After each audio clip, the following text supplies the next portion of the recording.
दोस्तों नमस्कार। मेरा नाम है मनीष कुमार सिंह और आप देख रहे हैं 4 PM महाराष्ट्र और आपका बहुत बहुत स्वागत करता हूं। दोस्तों महाराष्ट्र की सियासत में इन दिनों दो शब्दों पर ध्यान दीजिएगा, बहुत ज़्यादा सियासत गरमाई हुई है। पहली तो हनी ट्रैप और दूसरा फ़ोन टैपिंग।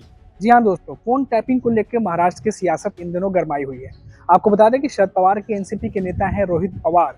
उन्होंने सोशल मीडिया पर पोस्ट करके एक बड़ा दावा कर दिया है और इस दावे के बाद से ही महायुति के भीतर बवाल मचा हुआ है और अजीत पवार इस पर जो है अब सबूत मांग रहे हैं। जी हाँ दोस्तों, पहले आपको बताते हैं कि शरद पवार के जो मंत्री हैं रोहित पवार, उन्होंने दावा क्या किया है।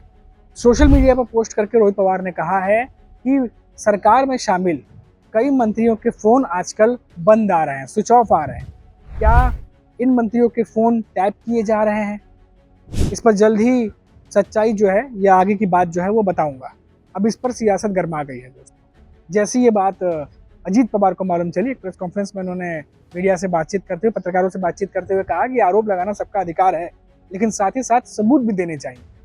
अब दोस्तों ये बातें चली रही थी, फोन टैपिंग का मामला गरमाया ही था कि आपको बता दें कि उद्धव ठाकरे की शिवसेना की तरफ से भी दावे किए जा रहे हैं और लगातार ये खबरें निकल के सामने आ रही है कि महायुति के भीतर कई सारे मंत्रियों पर गाज गिर सकती है और 5 से 6 मंत्री मंत्रिमंडल से बाहर हो सकते हैं। जी हाँ दोस्तों, 5 से 6 मंत्री कैबिनेट से बाहर हो सकते हैं, जबकि अभी नवंबर में ही सरकार बनी है और उसके बाद कैबिनेट में मंत्रियों की जो है वो शामिल किया गया है और अब देखिए कार्रवाई की बात सामने आ रही है। कहा जा रहा है कि ये पिछले कुछ दिनों से जो महाराष्ट्र में सियासत चल रही है, जिस तरीके से फजीहत महायुति के नेताओं की हुई है, खासतौर से देवेंद्र फडणवीस काफी ज्यादा नाराज हैं और कुछ मंत्रियों पर कार्रवाई जो है वो आने वाले समय में हो सकती है। उद्धव ठाकरे की शिवसेना का कहना है कि जो 5 से 6 मंत्रियों पर कार्रवाई होने वाली है, इसमें ज्यादातर जो मंत्री हैं वो एकनाथ शिंदे की शिवसेना के हैं, जिन पर ये कार्रवाई होने जा रही है। तो क्या अब महाराष्ट्र में महायुति सरकार के भीतर आने वाले समय में कुछ बड़ा भूचाल आ सकता है? क्योंकि कैबिनेट में शामिल मंत्रियों को अभी 1 साल भी नहीं हुए कि अब उन पर इतनी बड़ी कार्रवाई होने जा रही है। आपको बता दें कि पहले ही धनंजय मुंडे जब कैबिनेट में हुआ करते थे, आपको याद होगा भीड़ में हुई जो सरपंच की हत्या थी, कैसे तूल पकड़ा मामला और विपक्ष ने बहुत ज़्यादा उस मुद्दे को उठाया। उसके बाद देखा गया कि फिर धनंजय मुंडे को इस्तीफा देना पड़ा और उनके इस्तीफे से भी पहले जो है वो अजीत पवार, देवेंद्र फडणवीस उनके इस्तीफे की जो कह सकते हैं जो मुद्दा था, जो बॉल था, वो एक दूसरे के पाले में डालते नजर आए। लेकिन लास्ट में देखा गया कि फिर धनंजय मुंडे वाला मामला जब फडणवीस सरकार या महायुति सरकार घिरने लगी तो उनसे इस्तीफा ले लिया गया और देखा गया कि फिर धनंजय मुंडे ने इस्तीफा दिया और फिर छगन भुजबल की महाराष्ट्र के जो सरकार है महायुति, उनके कैबिनेट में एंट्री हुई और उनकी एंट्री पे भी बहुत सारे नेताओं में नाराजगी थी। तो महज एक इस्तीफे से और छगन भुजबल की एंट्री से इतना उथल पुथल हुआ, तो अब कहा जा रहा है कि महाराष्ट्र में 5 से 6 बड़े नेताओं के ऊपर गाज गिर सकती है, उनका पत्ता कट सकता है और कुछ नए नेताओं को शामिल किया जा सकता है। तो क्या ये महायुति के लिए बहुत ज़्यादा आसान होगा? क्या राह इतनी आसान होगी? बिल्कुल भी नहीं, क्योंकि अभी आने वाले समय में निकाय चुनाव है और कोई भी मंत्री जो है वो कैबिनेट से हटना नहीं चाहेगा। लेकिन जिस तरीके से एकनाथ शिंदे की बात करें, उनकी पार्टी के नेताओं ने जिस तरीके से पिछले कुछ दिनों से चर्चा में रहे, विवादों में रहे, बात करें अजीत पवार के एनसीपी की, तो वहाँ से भी कुछ नेता लगातार विवादों में रहे। तो हो सकता है कि आने वाले समय में जो 5-6 बड़े मंत्रियों का नाम लिया जा रहा है, उस पर जो है गाज गिर सकती है। जैसे अजीत पवार की एनसीपी से माणिकराव कोकाटे को कहा जा रहा है, वैसे ही एकनाथ शिंदे की पार्टी से कई सारे नेताओं का नाम सामने आ रहा है। लेकिन फिलहाल अभी कंफर्म नहीं है कि क्या वाकई में गाज गिरने वाली है, लेकिन जो खबर निकल के सामने आ रही है उससे ये बात साफ है कि कुछ ना कुछ कार्रवाई होने जा रही है। अभी देवेंद्र फडणवीस बीच में खबर थी कि दिल्ली भी गए थे, दिल्ली से आने के बाद महाराष्ट्र में उनकी एक बड़ी बैठक होनी है, बड़ी बैठक में कुछ बड़े फैसले लिए जाने हैं। तो क्या ये बड़ा फैसला जो है वो मंत्रियों पर जो एक्शन लेने की तैयारी चल रही है उस पर होने वाला है?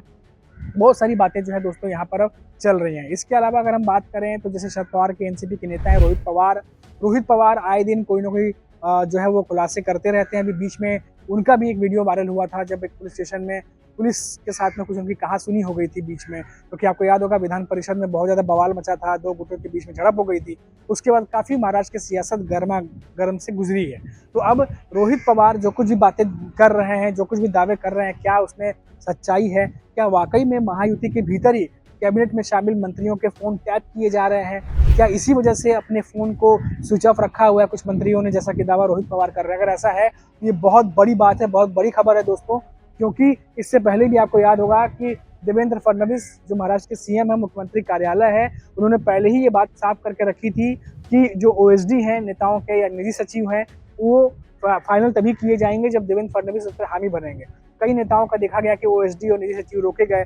कई फिक्सर टाइप के लोग थे जो घोटाले में कहीं नाम शामिल है या किसी तरीके से विवादों में रहते हैं, उनको रोका गया, क्योंकि महायुति में बीजेपी अभी फिलहाल ये कोशिश कर रही है कि किसी भी तरीके के विवाद उनकी पार्टी से न जुड़े, उनकी सरकार से न जुड़े, क्योंकि आने वाले समय में बीएमसी चुनाव है, निकाय चुनाव है और विधानसभा के बाद जिस तरीके से महाराष्ट्र में माहौल बीजेपी को लग रहा था कि उनके फेवर में है, अब वो कहीं ना कहीं जो फजीहत हुई है, जो पार्टी की छवि जिस तरीके से धूमिल हुई है, कुछ महायुति के नेताओं ने जिस तरीके से कुछ अभी हाल फिलहाल में जो विवाद हुए उस पर जो है विपक्ष हमलावर है और ये बातें बीजेपी को चुभ रही हैं कि आने वाले समय में उन्हें इसका नतीजा भुगतना पड़ सकता है। और शायद यही वजह है कि कुछ नेताओं पर गाज गिरा करके एक्शन लेकर के बीजेपी किसी भी तरीके से इस टूल पकड़ते मामले को शांत करना चाहती है। और देखना ये दिलचस्प होगा दोस्तों कि क्या वाकई में बीजेपी ऐसा कर पाने में कामयाब होती है। क्या न पहले से ही नाराज चल रहे एकनाथ शिंदे बीजेपी अगर कोई फैसला करती है तो क्या उस पर हामी भरेंगे? क्या अजीत पवार जो है, जिनके पहले ही एक मंत्री धनंजय मुंडे इस्तीफा दे चुके हैं, क्या वो इस कंडीशन में है कि वो अपने और मंत्रियों का इस्तीफा ले लें या और मंत्रियों का इस्तीफा मांग लें? तो दोनों तरफ सिचुएशन बहुत ज़्यादा टाइट है दोस्तों। एक तरफ तो अजीत पवार के पार्टी के भीतर ही नेता जो है बीच में हमने देखा विरोध करते हुए नजर आए थे, जैसे धनंजय मुंडे आए, इस्तीफा दिया और छगन भुजबल की एंट्री हुई, उसके बाद देखा गया कि कई नेता नाराज हुए।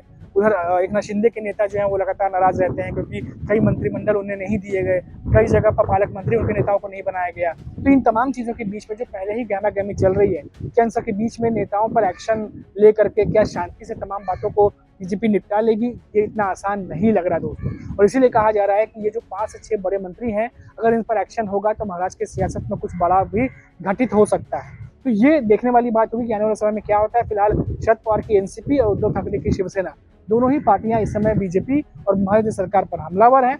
जहां एक तरफ शरद पवार की पार्टी कह रही है कि सरकार में शामिल मंत्रियों के फोन टैप किए जा रहे हैं, तो वहीं उद्धव ठाकरे की शिवसेना लगातार ये बात कह रही है कि 5 से 6 बड़े मंत्रियों का जाना तय है, गाज गिरना तय है, उन पर एक्शन होने वाला है।